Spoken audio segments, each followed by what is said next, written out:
Hello friends. आज का हमारा जो टॉपिक है वो है स्पेक्ट्रोस्कोपी के ऊपर। और ये स्पेक्ट्रोस्कोपी का इंट्रोडक्शन है। ठीक है, स्पेक्ट्रोस्कोपी होती क्या है, तो आज हम पढ़ेंगे कि स्पेक्ट्रोस्कोपी होती क्या है। स्पेक्ट्रोस्कोपी के अंदर यूज़ होने वाली इलेक्ट्रोमैग्नेटिक रेडिएशंस कितने टाइप्स की होती हैं। ठीक है, रोटेशनल स्पेक्ट्रोस्कोपी को हम स्टडी करेंगे पहले। स्पेक्ट्रोस्कोपी क्या है कि एक इंस्ट्रूमेंटल टेक्निक होती है जिसका यूज़ हम करते हैं to determine the compound by using the electromagnetic radiation through interact with the compound. ठीक है, स्पेक्ट्रोस्कोपी एक ऐसी इंस्ट्रूमेंटल टेक्निक है जिसका यूज़ करते हुए किसी भी कंपाउंड को डिटरमाइन कर सकते हैं। ठीक है, बाय यूजिंग किसका यूज़ करेंगे हम उस टाइम पे, इलेक्ट्रोमैग्नेटिक रेडिएशन का यूज़ करेंगे through interact with the compound. ठीक है, स्पेक्ट्रोस्कोपी क्या है कि एक ऐसी टेक्निक होती है, आपको अगर कोई कंपाउंड दे दिया जाए और आपको कहा जाए कि इस कंपाउंड में मतलब क्या रोटेशनल है क्या वाइब्रेशनल है, उसके बारे में आप डिटरमाइन करके बताओ, उसी को ही हम क्या बोलते हैं, स्पेक्ट्रोस्कोपी बोलते हैं। तो स्पेक्ट्रोस्कोपी का यूज़ ही इसीलिए किया जाता है कि किसी भी कंपाउंड को हम डिटरमाइन कर सकें by the using of electromagnetic radiation का यूज़ करते हुए। अब नेक्स्ट पॉइंट आता है कि इलेक्ट्रोमैग्नेटिक स्पेक्ट्रा क्या होता है, वो तो हम देख लिए। इलेक्ट्रोमैग्नेटिक स्पेक्ट्रा कितने टाइप्स के होते हैं, जैसे कि radio wave, microwave, UV, visible, infrared, X-ray, ये सभी इलेक्ट्रोमैग्नेटिक स्पेक्ट्रा के ही टाइप्स में आते हैं। रेडियो वेव क्या होती है, रेडियो वेव जिनकी लोअर एनर्जी होता है, जो न्यूक्लियर स्पिन को शो करता है, जिसके अंदर न्यूक्लियर स्पिन ट्रांजिशन होता है, एनएमआर स्पेक्ट्रोस्कोपी ये शो करता है। माइक्रोवेव रेडिएशन क्या होता है, ये एक ऐसा रेडिएशन होता है, this radiation have higher energy, एक ऐसा रेडिएशन होता है जिसकी हायर एनर्जी होती है और ये इलेक्ट्रॉनिक स्पिन ट्रांजिशन को शो करता है, और SER रोटेशनल ट्रांजिशन को ये शो करता है। यूवी विजिबल क्या होती है, यूवी रेज को आप अल्ट्रावायलेट विजिबल मतलब बोलते हैं। इसमें इलेक्ट्रॉनिक ट्रांजिशन होता है, इसका यूज़ किया जाता है स्टडी ऑफ सैचुरेशन के लिए। IR इंफ्रारेड जिसके अंदर वाइब्रेशनल ट्रांजिशन पाया जाता है। X-ray inner shell electronic transition. ठीक है, अब पॉइंट आता है कि रोटेशनल स्पेक्ट्रोस्कोपी होती क्या है। तो देखो, रोटेशनल स्पेक्ट्रोस्कोपी कि आपको एक मॉलिक्यूल दे दिया जाए और आपको कहा जाए कि इस मॉलिक्यूल के ऊपर आपको रेडिएशन डालनी है। You suppose that molecule have rest position, you molecule gain the radiation. जो मॉलिक्यूल रेडिएशन को गेन करेगा उस टाइम पे क्या होगा कि वो ग्राउंड स्टेट से एक्साइटेड स्टेट के अंदर चला जाएगा। ठीक है, नहीं समझ में आया, मैं फिर से बताती हूँ। कोई मॉलिक्यूल आपका रेस्ट पोजीशन के ऊपर है, आपने उसके ऊपर रेडिएशंस डाली। ठीक है, रेडिएशन डाली तो मॉलिक्यूल को एनर्जी। अब मॉलिक्यूल को जैसे ही एनर्जी मिलती है तो वो अनस्टेबल हो जाता है। भाई, जिस बंदे के पास एनर्जी नहीं होती है और उसको एनर्जी मिलती है तो वो क्या करेगा, वो अपना ग्राउंड मतलब वो उछल करेगा। तो ये मॉलिक्यूल उछल के मतलब जंप करके गेन नेक्स्ट पोजीशन, मतलब ये अगली पोजीशन पे चला जाएगा, मतलब नेक्स्ट लेवल के ऊपर चला जाएगा। जिस टाइम पे इस मॉलिक्यूल ने रेडिएशन को एब्जॉर्ब किया, एब्जॉर्प्शन स्पेक्ट्रा बोलते हैं। ठीक है, इस एब्जॉर्प्शन स्पेक्ट्रा के कारण ये मॉलिक्यूल ग्राउंड स्टेट से एक्साइटेड स्टेट के अंदर पहुंच गया। अब ये एक्साइटेड स्टेट से मतलब यहाँ पे जाके क्या हो जाएगा, ये अनस्टेबल हो जाएगा। ठीक है, फिर ये वापस से जब ग्राउंड स्टेट पे आता है तो उसको हम बोलते हैं इमिशन स्पेक्ट्रा। जब कोई मॉलिक्यूल रेडिएशन को एब्जॉर्ब करता है तो वो स्टेबल से अनस्टेबल हो जाता है और वो ग्राउंड स्टेट से एक्साइटेड स्टेट के अंदर चला जाता है। ठीक है, मॉलिक्यूल में एनर्जी मान लो कम हो जाए या कुछ भी हो जाए, वो वापस से जब ग्राउंड स्टेट में आता है तो उसका मतलब है इमिशन ऑफ स्पेक्ट्रा। ठीक है, रेडिएशन को कोई मॉलिक्यूल एब्जॉर्ब करता है तो उसको हम एब्जॉर्प्शन स्पेक्ट्रा बोलते हैं, और वो अनस्टेबल फॉर्म से जब वापस से अपनी ग्राउंड मतलब ओरिजिनल पोजीशन पे जब वो आता है तो उसको बोलते हैं इमिशन स्पेक्ट्रा। रोटेशनल स्पेक्ट्रा को माइक्रोवेव स्पेक्ट्रोस्कोपी भी बोला जाता है, और जनरली हम आने वाली वीडियोस के अंदर रोटेशनल स्पेक्ट्रोस्कोपी ही पढ़ेंगे। रोटेशनल स्पेक्ट्रोस्कोपी के अंदर rigid rotator, non rigid rotator, intensity, इन सभी के बारे में पढ़ेंगे। अब ये आता है कि जब आप किसी भी मॉलिक्यूल के अंदर रोटेशनल स्पेक्ट्रोस्कोपी करवा रहे हो, मतलब जब आप किसी भी मॉलिक्यूल के अंदर रेडिएशंस को डाल रहे हो तो क्या क्या कंडीशन होनी चाहिए, ये सबसे इम्पोर्टेंट पॉइंट है कि मॉलिक्यूल रोटेशनल एक्टिव मॉलिक्यूल कब होगा। कंडीशन फॉर रोटेशनल स्पेक्ट्रोस्कोपी के लिए क्या कंडीशन चाहिए कि आपका मॉलिक्यूल रोटेशनल एक्टिव मॉलिक्यूल हो जाए। रोटेशनल एक्टिव मॉलिक्यूल के लिए सबसे पहली कंडीशन है कि आप जिस मॉलिक्यूल के ऊपर रेडिएशन डाल रहे हो वो मॉलिक्यूल आपका गैसियस स्टेट में होना चाहिए। The molecule should have a gaseous state. क्यों? क्योंकि गैसेस स्टेट ही एक ऐसी स्टेट, गैसेस स्टेट के मॉलिक्यूल ही ऐसे स्टेट में पाए जाते हैं जो फ्री मोमेंटम शो करते हैं। The molecule must gases state due to free momentum. अगर आप गैसेस स्टेट के मोलिक्यूल लेते हो तो उनके अंदर जब मतलब रेडिएशंस को डालोगे, रोटेशनल स्पेक्ट्रोस्कोपी उनके अंदर करवाते हो, तो उन गैसेस स्टेट वाले मोलिक्यूल में अच्छे से रोटेशन पॉसिबल हो पाता है, क्योंकि gases molecule have a free state but in the same condition in the liquid and solid में द मोलिक्यूल जो पार्टिकल्स होते हैं वो कॉम्पैक्टली पैक होते हैं एज़ कम्पेयर टू गैसेस के। ठीक है, गैसेस के कंपैरिजन में लिक्विड के पार्टिकल ज़्यादा कॉम्पैक्ट होते हैं, लिक्विड के कंपैरिजन में सॉलिड के पार्टिकल मोर टाइटली कॉम्पैक्ट होते हैं। तो इन दोनों कंडीशंस में गैसेस स्टेट के अंदर ड्यू टू फ्री मोमेंटम होता है, बट रोटेशनल अगर आप डालते हो लिक्विड या सॉलिड के अंदर, सॉलिड स्टेट के अंदर, वहाँ पे पॉसिबल नहीं होता है। क्यों नहीं होता है? ड्यू टू कॉम्पैक्ट पैकिंग के कारण। अब दूसरी कंडीशन क्या आती है? पहली कंडीशन तो हमने देख ली कि रोटेशन करवाने के लिए आपके पास गैसेस मॉलिक्यूल होने चाहिए। दूसरी कंडीशन कहती है कि molecule must be contain permanent dipole momentum. आपके पास ऐसा मॉलिक्यूल होना चाहिए जिसके पास डायपोल मोमेंटम जीरो के इक्वल ना हो। ठीक है, the molecule must contain permanent dipole momentum होना चाहिए, means mu is equal to not equal to zero. This molecule have rotational active. ऐसा मोलिक्यूल ही क्या होगा? रोटेशनल एक्टिव होगा। इसमें क्या कहता है कि मोलिक्यूल आपका एक ऐसा मोलिक्यूल होना चाहिए जिसके अंदर परमानेंट डायपोल मोमेंटम हो। परमानेंट डायपोल मोमेंटम का मतलब है mu is not equal to zero. जिसके अंदर आपका डायपोल मोमेंटम, ऐसा मोलिक्यूल आपको लेना चाहिए जिसका डायपोल मोमेंटम जीरो ना हो, वही मोलिक्यूल आपका रोटेशनल एक्टिव शो करेगा। Molecules do not contain permanent dipole momentum. आपको ऐसा मोलिक्यूल नहीं लेना है जो परमानेंट डायपोल मोमेंटम को शो नहीं करता है। अगर आप ऐसे मोलिक्यूल को लेते हो तो वो कोई भी रोटेशनल एक्टिविटी शो नहीं करेगा, वो क्या होगा? रोटेशनल इनएक्टिव फॉर्म में होगा।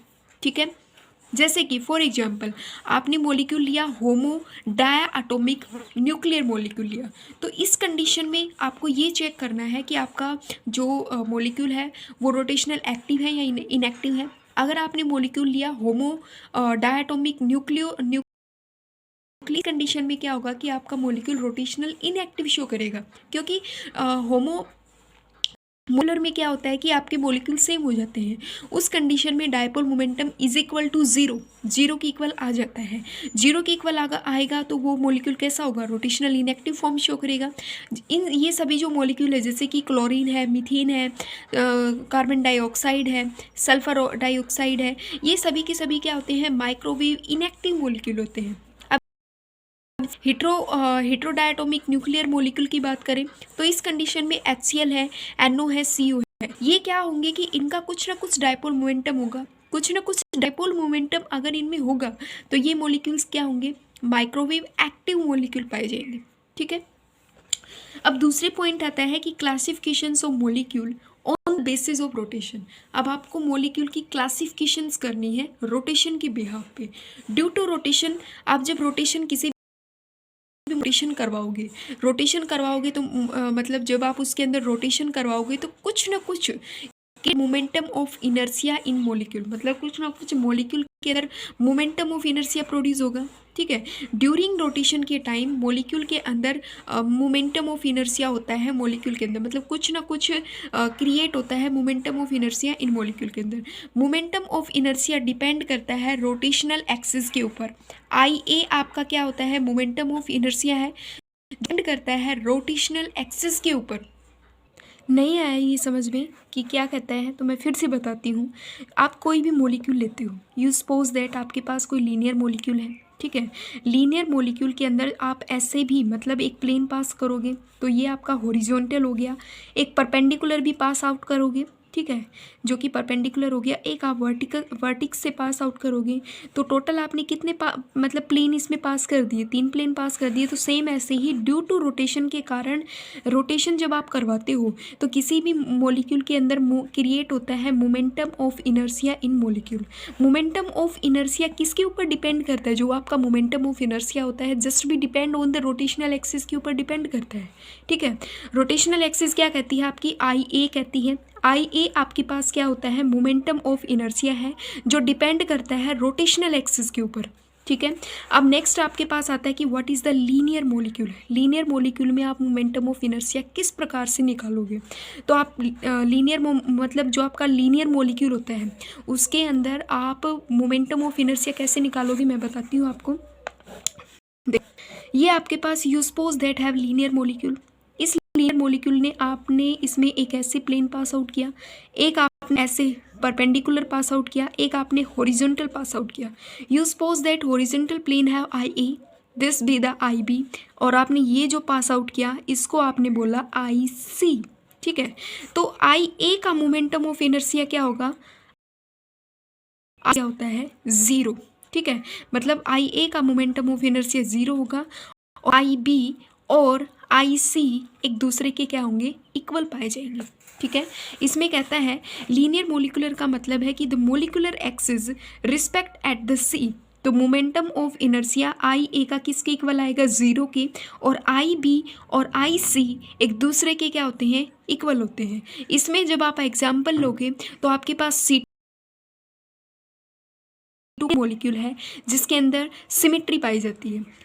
CO2 का मोलिक्यूल हो गया, सॉरी CO2 का मोलिक्यूल हो गया, OCS का मोलिक्यूल हो गया। इसके अंदर 3 एक्सिस ऑफ रोटेशन पाए जाते हैं, अबाउट द मोलिकुलर एक्सिस की तरफ, and over and rotation in the plane, और परपेंडिकुलर भी पाया जाता है।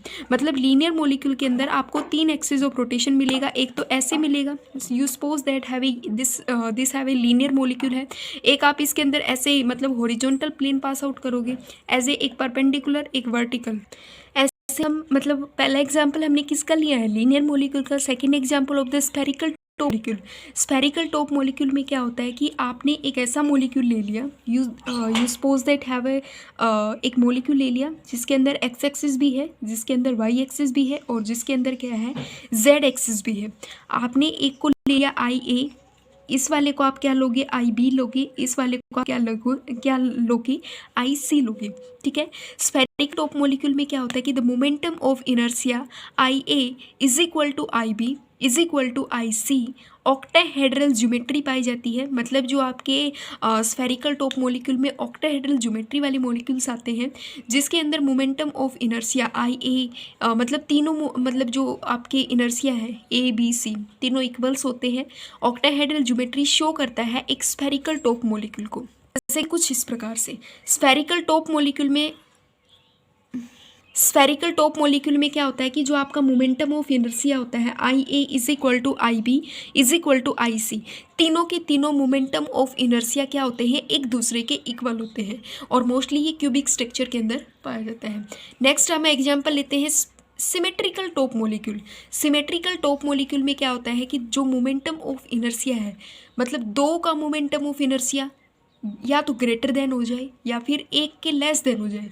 नहीं समझ में आया, फिर से बताती हूँ कि एक आपके पास है आई ए, एक आपके पास है आई बी, एक आपके पास है आई सी।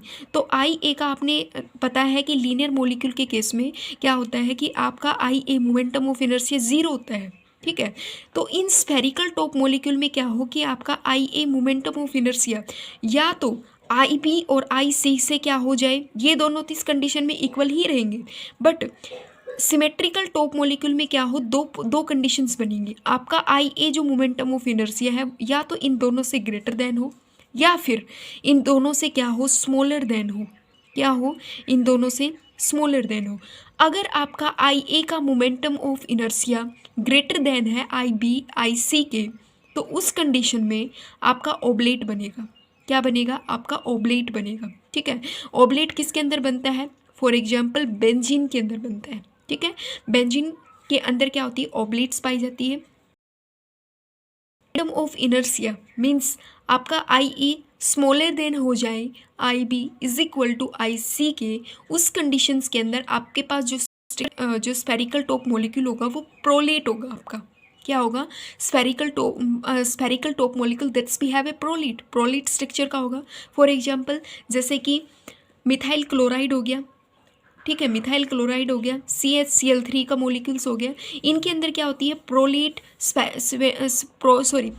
सिमेट्रिकल टॉप मोलिक्यूल होते हैं।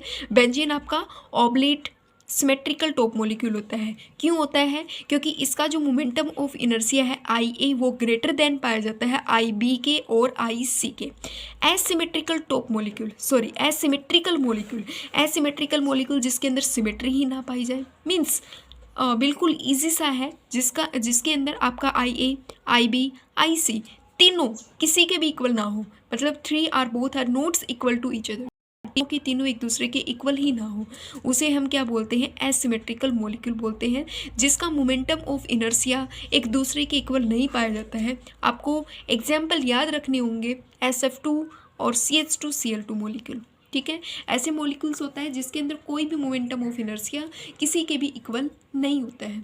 तो ये हमारा जनरल सा इंट्रोडक्शन था आपके स्पेक्ट्रोस्कोपी के ऊपर।